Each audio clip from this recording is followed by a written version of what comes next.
Hello friends, कैसे हो? देख रहे हो दीघा एक्सप्रेस। তো বলছি একটু করে ওয়েট করো, ট্রেনটা দেখো, তারপর ভালো একটা জিনিস দেখাবো তোমাকে।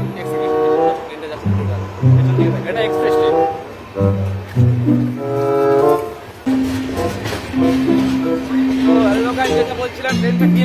হ্যালো গাইস, তো আমরা আছি তো দুজন, রাহুল প্লাস গৌতম।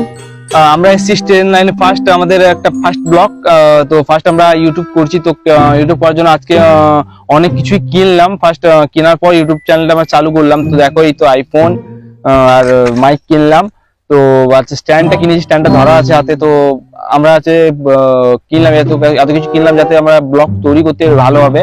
তো তোমরা হচ্ছে লাইক করো, সাপোর্ট করো, সাবস্ক্রাইব করো। দেখো স্টেশনে এসেছি, স্টেশনে বসে আছি, তো ট্রেন রাস্তার উপরে দুজন। তো ট্রেন এখন বর্তমানে চলে গেল। হ্যালো গাইস, তো দেখো ট্রেন রাস্তায় সাইকেল চলে আমাদের।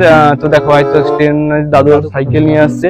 হ্যাঁ, তো দেখো দাদু কোথা থেকে এলো, বলছে দীঘা থেকে সাইকেল চালিয়ে ট্রেন রাস্তায় এসছে। হ্যাঁ, দাদুর কাছ থেকে আমরা ইন্টারভিউটা নিয়ে নেবো। তো দাদু কোথা থেকে এলো? দাদু কোথা থেকে এলে?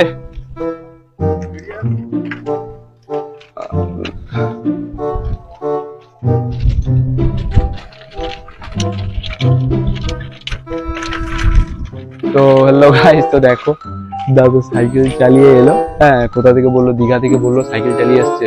ঠিক আছে, স্টেশনে ট্রেন ট্রেন রাস্তায় ট্রেন চলে গেছে, মিস হয়ে গেছে, সাইকেলেই চলে এলো।